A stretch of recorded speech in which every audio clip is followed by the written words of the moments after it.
jamaah salat Jumat, a'azzakumullah. Demi Allah, usia kita sangat singkat. Yang tersisa dari usia kita jauh lebih singkat. Sudahkah kita bergegas dan bersegera untuk berbekal? Sesungguhnya sebaik-baik bekal itu adalah takwa. Usikum wa nafsi bitaqwallah. Kaum muslimin jamaah salat Jumat, a'azzakumullah. Tema khutbah kita kali ini tentang al-faridatul muhmalah. Kewajiban yang sering disia-siakan oleh kaum muslimin. Dalam hadis yang diriwayatkan oleh Imam Muslim, ada seorang yang buta datang menemui Nabi. Tapi yang buta adalah mata kepalanya, tidak mata hatinya. Karena dalam kehidupan kita ini ada sejenis kebutaan yang tidak bisa diobati oleh para dokter sekalipun, yaitu kebutaan hati. Allah Subhanahu wa taala berfirman, "Afaman ya'lamu annama unzila ilaika mir rabbikal haqq kaman huwa a'ma innama yatadzakkaru ulul albab." Apakah yang mengetahui bahwa Al-Quran yang diturunkan Allah itu adalah kebenaran sama dengan orang yang buta? Ada jenis kebutaan yang dokter tidak bisa mengobatinya, yaitu kebutaan hati. Tapi laki-laki yang datang kepada Nabi ini adalah laki-laki yang buta mata tapi hatinya bercahaya. Bahkan dia adalah menaurah ketauhidan. Bukan saja demikian, tetapi beliau ini mati di medan perang, padahal berperang bagi orang yang buta itu tidak diwajibkan, tidak dianjurkan bahkan. Tapi dia tidak ingin memilih diam saja saat Islam ini membutuhkan para pejuang. Dia mati di medan tempur. Laki-laki buta ini yang menjadi menara tauhid ini datang kepada Rasulullah lalu berkata, "Ya Rasulullah, ana rajulun a'ma wa baini wa bainal masjid wadin musil." Ya Rasulullah, aku seorang laki-laki buta. Antara rumahku dengan masjid terdapat air yang berlembah, terdapat lembah yang berair. Wa ana na'id dar, aku rumahku jauh dari masjid. Wa laisa liqa'id yulaimuni, tidak ada seseorang yang menuntunku ke masjid. Fahal tajidu li rukhsatan an usalliya fi baiti, apakah aku mendapatkan keringanan untuk salat wajib di rumah saja? Tentu melihat begitu nyata uzur orang ini, sudah buta, rumahnya jauh dari masjid, nggak ada yang nuntun, ada lembah yang berair, jelas sekali di mata Nabi uzurnya. Kata Nabi, "Naam, iya, kamu boleh sholat di rumah." Setelah laki-laki ini meninggalkan Nabi beberapa langkah, tiba-tiba Nabi tersentak seolah ada yang lupa lalu teringat. Lalu Nabi bersabda kepada para sahabat, "Alayya bihi, datangkan orang buta itu kembali kepadaku." Seolah Nabi mengingat sesuatu setelah tadinya terlupakan. Apa yang membuat Nabi teringat lalu memanggil kembali laki-laki buta ini? Ternyata dia adalah kewajiban sholat berjamaah. Setelah laki-laki buta ini datang kepada Nabi, apa kata Nabi kepada beliau? "Hal tasma'un nida'a bis sholah?" Apakah kamu mendengar panggilan azan? Laki-laki ini menjawab, "Na'am." Iya, aku mendengarkan azan itu. Nabi SAW bersabda, "Fa'ajib, kalau begitu engkau wajib sholat berjamaah di masjid." Dalam riwayat Ibnu Majah disebutkan, "La ajidu laka rukhsatan," aku tidak mendapatkan keringanan bagimu untuk sholat wajib di rumahmu. Hadis riwayat Ibnu Majah. Hadis ini adalah peringatan bagi siapapun yang meremehkan sholat jamaah. Hadis ini peringatan bagi orang yang rumahnya dekat masjid tapi tidak ke masjid kecuali hanya sholat Jumat saja. Jamaah sekalian yang dimuliakan Allah Subhanahu wa taala.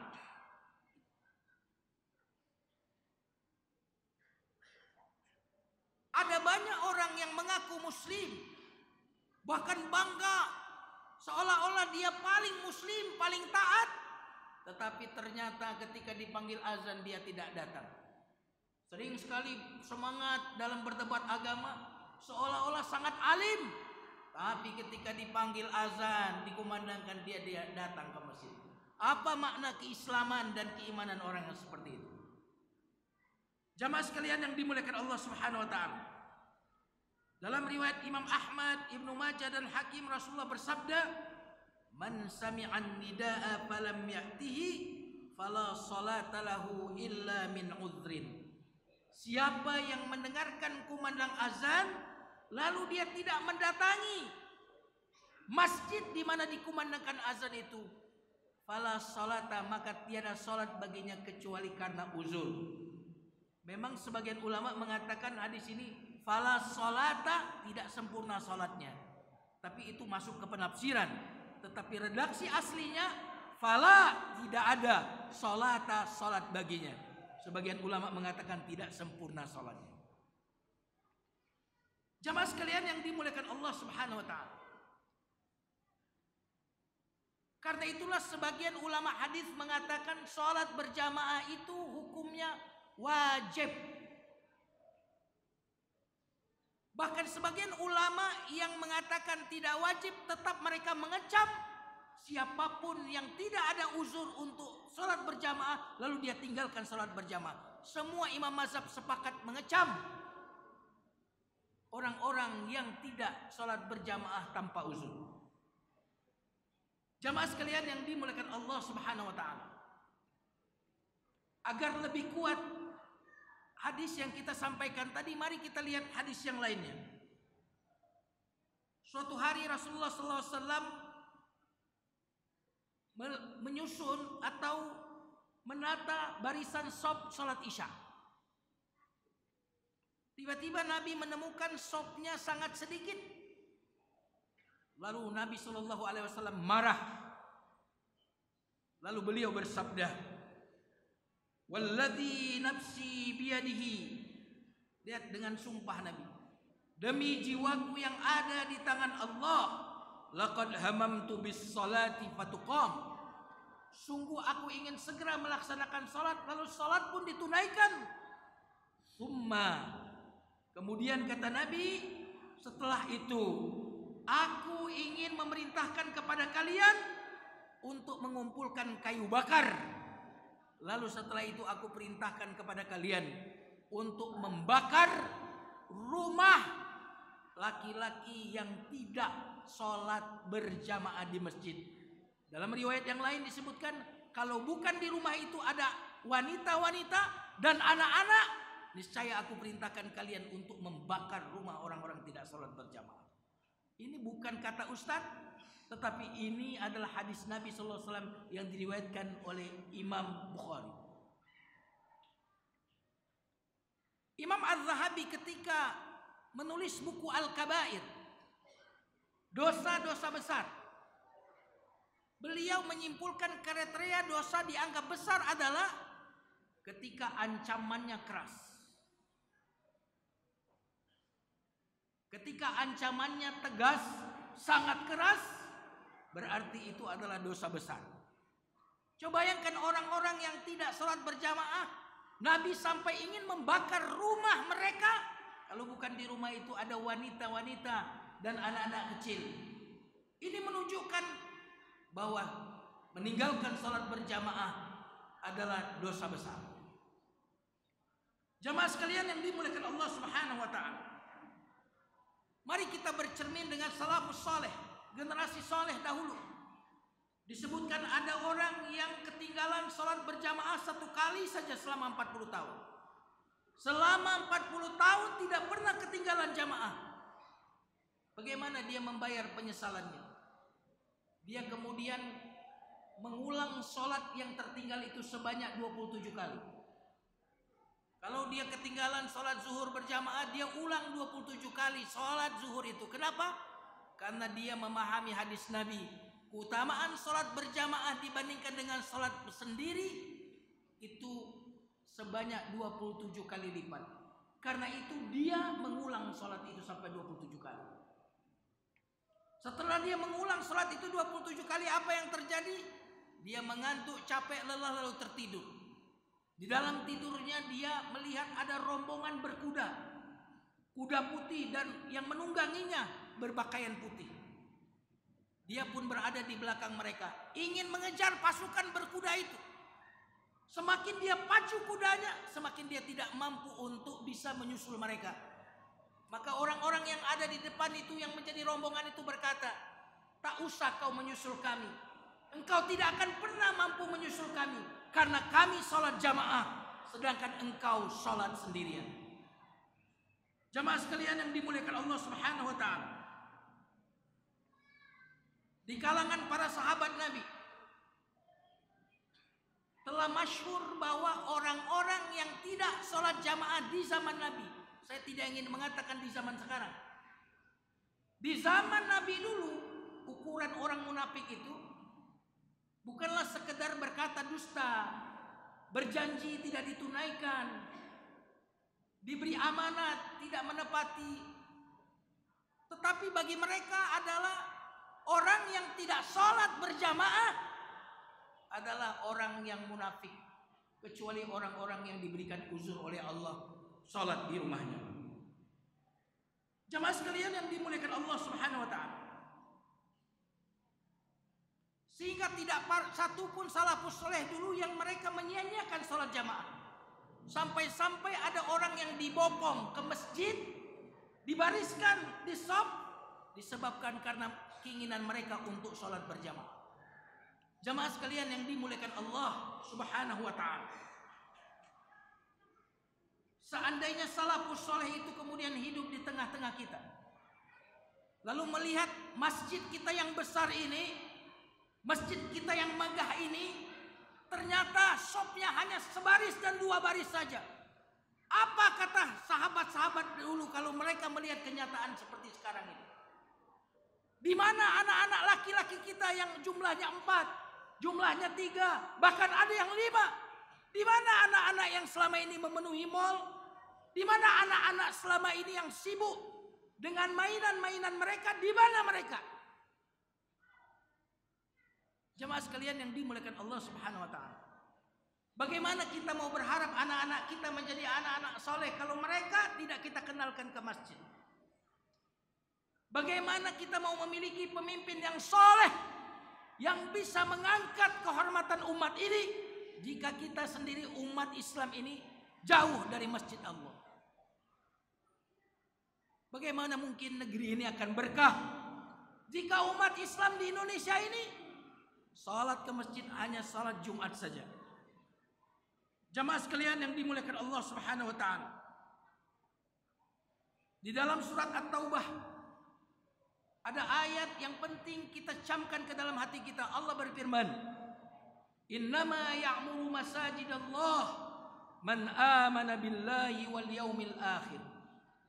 Sesungguhnya orang yang memakmurkan masjid itu adalah orang yang beriman kepada Allah dan hari akhir.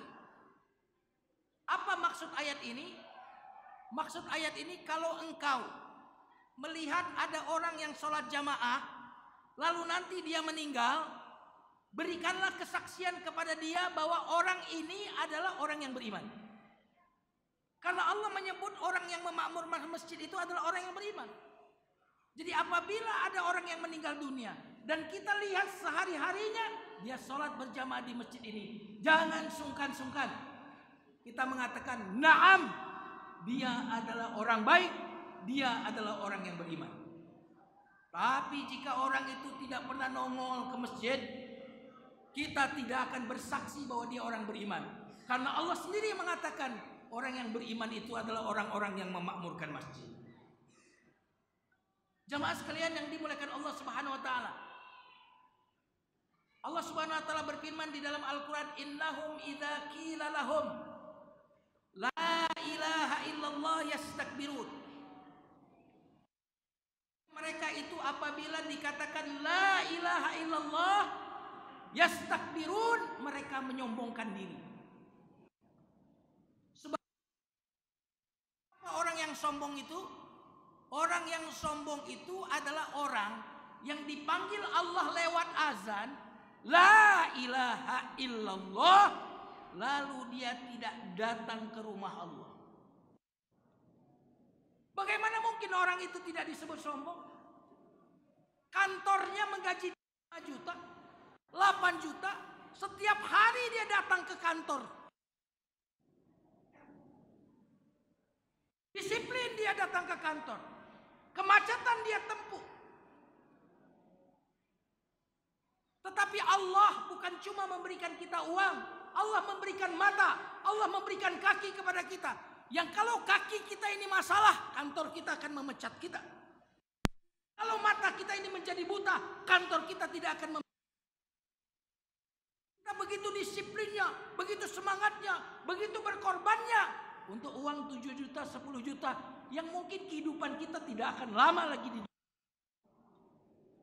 Sementara Allah yang memberikan seluruh fasilitas anggota tubuh kita ini, Allah yang memberikan segalanya kepada kita, lalu kita tidak datang. Maka pantas saja ulama mengatakan, innahum idza qila lahum la ilaha illallah yastakbirun. Maksudnya orang-orang yang dipanggil azan lalu tidak datang ke masjid, maka mereka itulah orang-orang yang sombong. Jamaah sekalian yang dimuliakan Allah Subhanahu wa taala. Berapa menit?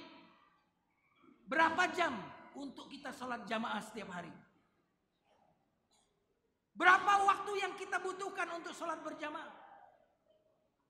Dan bandingkan dengan waktu yang kita korbankan untuk bermacet di jalan, untuk baca WA, untuk nonton TV, untuk ngobrol-ngobrol. Berapa waktu yang kita habiskan untuk sholat berjamaah ini? Apakah kita lebih sibuk dari Rasulullah? Apakah kita lebih sibuk dari Abu Bakar radhiyallahu anhu? Apakah kita lebih sibuk dari Umar bin Khattab? Umar bin Khattab apabila dikumandangkan azan, dia ambil tongkatnya, lalu dia pukul pintu-pintu rakyatnya, mengingatkan akan salat jamaah sambil membaca ayat Quran. Rabbi bima an'amta alayya falan akuna zahiran lil mujrimin. Ya Allah, atas nikmat yang kau berikan kepadaku, aku tidak akan pernah menolong orang-orang yang durhaka. Umar menyebut orang-orang yang tidak salat berjamaah adalah orang. Jamaah sekalian yang dimuliakan Allah Subhanahu wa taala. Sepenting-pentingnya kegiatan kita, sesibuk apapun kegiatan kita, ketika perut kita mules dan ingin ke belakang, dalam keadaan apapun bertemu, sekalipun presiden sekalipun, raja sekalipun, kalau perut kita sudah mules, kita tetap akan menyediakan waktu untuk ke belakang. Berapa menit ke belakang itu? 5 menit, 6 menit, 7 menit. Kita memberikan waktu untuk urusan belakang. Untuk urusan toilet kita berikan waktu. Mengapa kita tidak berikan itu kepada Allah Subhanahu wa taala? Mudah-mudahan tausiah ini bisa membuat kita semuanya untuk sholat berjamaah 5 waktu dan mengajak anak laki-laki kita untuk sholat berjamaah di masjid ini. Kita utamakan Allah, maka Allah akan mengutamakan kita. Jika urusan sholat saja kita sia-siakan, lalu bagaimana dengan urusan-urusan yang lain? Kalau Rasulullah SAW, kullu bani Adam khata' wa khairul khata'in at-tawwabun at-ta'ibuna min adz-dzambi kama la dzamba lahu istaghfiru rabbakum innahu huwal ghafurur rahim.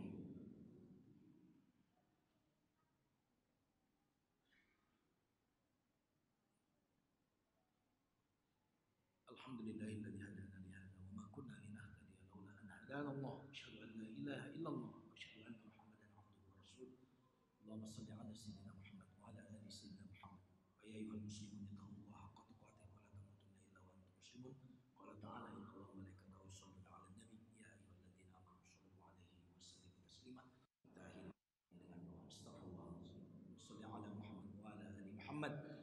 Alhamdulillahi rabbil alamin hamdan yuwafi ni'amahu wa yukafi mazidah. Ya Rabbana lakal hamdu kama yanbaghi li jalali wajhikal karim wa 'azimi sultanik. Allahumma habbibil mu'minina ila salatil jamaah. Allahumma habbibis salatil jama'ata ilaina. Allahumma arzuqna salatal jamaah. Allahumma habbib ilaina salatal jamaah. Allahumma ruddal muslimina ila kitabika wa sunnati rasulika maraddan jamila. Allahumma ighfir lil muslimina wal muslimat wal mu'minina wal mu'minat al ahya'i minhum wal amwat bi rahmatika ya arhamar rahimin. Rabbana atina